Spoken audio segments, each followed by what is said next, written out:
संजय जी, आज जम्मू कश्मीर में वोटिंग खत्म हो रही है। मैं यहीं से शुरू करता हूं क्योंकि अब ये लेबनान, नसरल्ला प्रदर्शन, पार्टियों का प्रचार कर देना, ये वहां पर ये हुआ।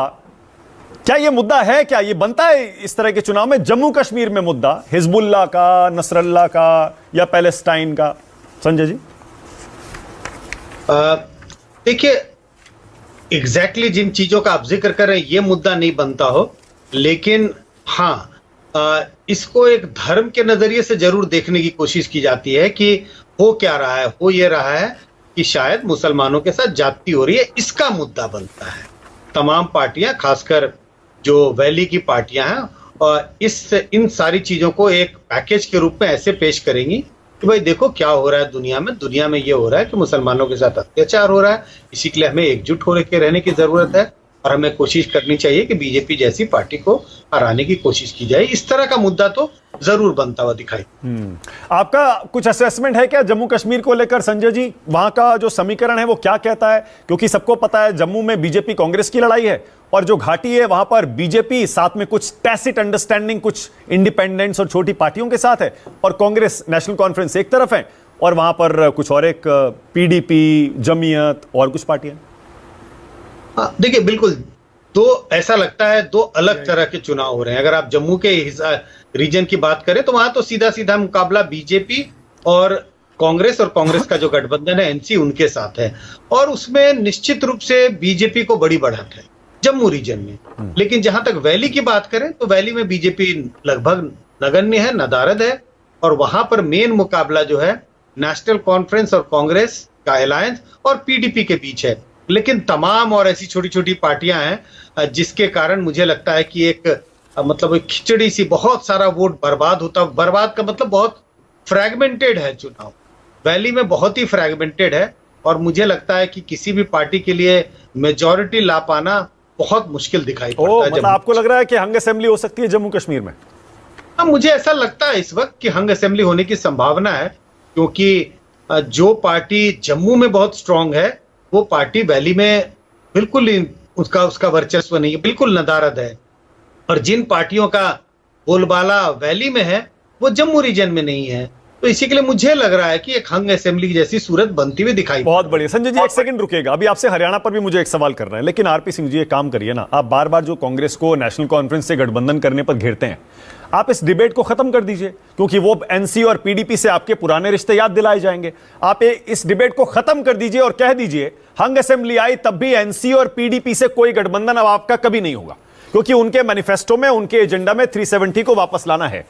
मानक भाई, मैं एक बात बड़ा स्पष्ट कर दूं, जब हमने अलायंस किया था तब भी हमने एक गवर्नेंस का एजेंडा और था, उनकी पार्टी का एजेंडा जब रहा होगा। हमारा उनके साथ, उनके पार्टी के एजेंडे पे हमारा अलायंस नहीं था, हमारा एजेंडा गवर्नेंस पे था। जिस दिन गवर्नेंस से बैठ के हमने कहा नमस्ते, हमने अपना अलायंस छोड़ दिया। हमने थोड़ा, उन्होंने थोड़ा, हमने अलायंस छोड़ दिया था। जिस दिन उन्होंने पत्थरबाजों को छोड़ने की बात, दोबारा संभावना है। सुन लीजिए। मैं आपके साथ जिस दिन रिजल्ट आएगा उसके अगले दिन बैठ जाऊंगा और आप कहेंगे चमत्कार हो रहा है, क्योंकि मैं वहां पर क्योंकि मैं देख कर रहा हूं नीचे जमीन पे जो हालत है। भला अगर नहीं हुआ तो, अरे अगर हंग असेंबली हुई तो, अगर की बात ही नहीं हुआ तो चमत्कार हो रहा है। मैंने कहा अभी मैं आपको फुल टॉस दे रहा हूं। नहीं, मैं तो फुल टॉस ले रहा हूं आपका। आपको ये कहना चाहिए कांग्रेस नेशनल कॉन्फ्रेंस से अपने रिश्तों पर जवाब दे, हम एनसी पीडीपी से आगे कोई गठबंधन नहीं, हमारा एनसी पीडीपी के साथ कोई गठबंधन होने वाला नहीं। परंतु मैं उसमें सुन लीजिए जो आशुतोष अरे आशुतोष एक मिनट भाई, अरे आशुतोष मैं अभी कल आ रहा हूँ आपके घर पे, आपको शाखा लेकर जाऊंगा, आपको राष्ट्रवाद का पाठ पढ़वाएंगे वहां पे जरूर। परंतु जरा समझिए वापस ही जो मूल बात है, जो एक मिनट सर, आशुतोष भाई, अरे आशुतोष भाई कुछ एक इनपुट तो देने दो यार, जमीन पे काम किया, थोड़ा इनपुट तो समझाने दो। वहां पर कश्मीर के अंदर किसी की कोई वहां जो हंग है वो कश्मीर वाला पार्ट में होने वाला है। जिस प्रकार से वो फ्रेगमेंटेड, जो अभी कह रहे थे, वो फ्रेगमेंटेड ही होने वाला वहां पर। ठीक है। और वो क्या होगा उसमें कुछ नहीं कह सकते। उसमें इतना फ्रेगमेंटेड है कि उसका आउटकम कैसा होगा कि अगर एनसी कुछ 8-9 सीटें जीत जाए, पीडीपी 5 सीटें जीत जाए, कुछ इंडिविजुअल्स इंडिपेंडेंट पार्टी है, एआईपी, कुछ और पार्टियां हैं, वो कुछ सीटें ज्यादा ले जाए, ऐसा कुछ होने वाला। All right, okay. संजय कुमार, संजय जी हरियाणा पर अब थोड़ा सा आपका असेसमेंट। हरियाणा में क्या पिछले 10-12-15 दिन में कुछ बीजेपी ने वापस ग्राउंड खींचा है क्या, जैसा परसेप्शन एक बताया जा रहा है? क्योंकि कांग्रेस बहुत आगे थी शुरू में, अब सुरेंद्र राजपूत कह रहे हैं 55 से शुरू करेंगे। एक समय यह आंकड़ा 60, 62, 65 तक बताया जा रहा था। अब मुझे नहीं पता किस वक्त 60, 62, 65 था और आज 55 है या नहीं है। हाँ। लेकिन मुझे लगता है कि जिस तरह से, अगर हम 15 दिन की बात तो नहीं करूंगा, लेकिन अगर 2-3 महीने पहले देखें, 2-3 महीने पहले कांग्रेस ज्यादा मजबूत स्थिति में दिखाई पड़ती थी और बीजेपी बहुत कमजोर दिखाई पड़ती थी। आज स्थिति थोड़ी बदली हुई है, लेकिन क्या इतनी बदल गई है जिससे मैं कहूं कि पासा पलटता हुआ दिख रहा है? मुझे नहीं लगता कि इसकी गुंजाइश है। लेकिन हाँ, ये जरूर है, जितना बीजेपी ने अपना ग्राउंड लूज किया था वो काफी कुछ रिकवर करती हुई दिखाई पड़ती है, लेकिन फिर भी इतना रिकवर नहीं किए जिससे कि कांग्रेस को पछाड़ पाए। कम से कम आज का मेरा ये असेसमेंट। ओके, बहुत बढ़िया। अब सुरेंद्र राजपूत। सुरेंद्र भाई बोलिए, आप इतनी देर से सुन रहे थे, कुछ कहना चाह रहे होंगे, मुझे पता है, बोलिए। नहीं, तीन चार चीजें मैं कह रहा था। सुरेंद्र भाई बड़ा ट्रेडिशनल है आपका, ये ट्रेडमार्क है, आपको रोक रहा हूं, माफ करिएगा, आपका ये बड़ा फेमस है। शुरू करते हैं बड़े यही बोलते हैं, 3-4 चीजें बड़ी साफ हैं। बोलिए, 3-4 चीजें बोलिए। हाँ। ये सुरेंद्र भाई आप पे ठप्पा लग गया 3-4 चीजों का। बोलिए।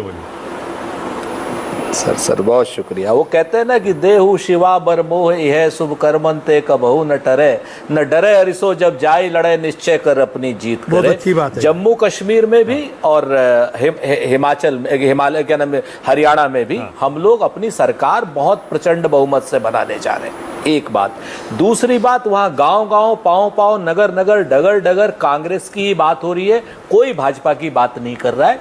तीसरी बात, शंभू बॉर्डर के जो किसान हैं वो आपको बता देंगे, आप अभी चिंता मत करो आरपी सिंह जी, आपकी एक बात बिल्कुल सही होगी, 5 सीटों से ज्यादा हरियाणा में आएगी नहीं। लिफाफा फट गया, खुला है। जम्मू कश्मीर में सोच रहे हो, बिल्कुल अच्छी है। आपकी जो सोच है बिल्कुल अच्छी है, आप कुछ भी करते रहो, क्या ना बिल्ली के भाग से छीके नहीं फूटते हैं।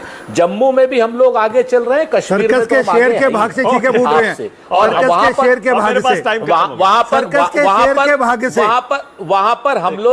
पर हम लोग मैं आपको बता दूं, एक क्लियर कट मैंडेट से सरकार बना रहे हैं और बड़ी सरकार बनाएंगे। और आप 8 तारीख को मोदी जी से मेरे पास टाइम खत्म हो गया, आज के लिए इतना।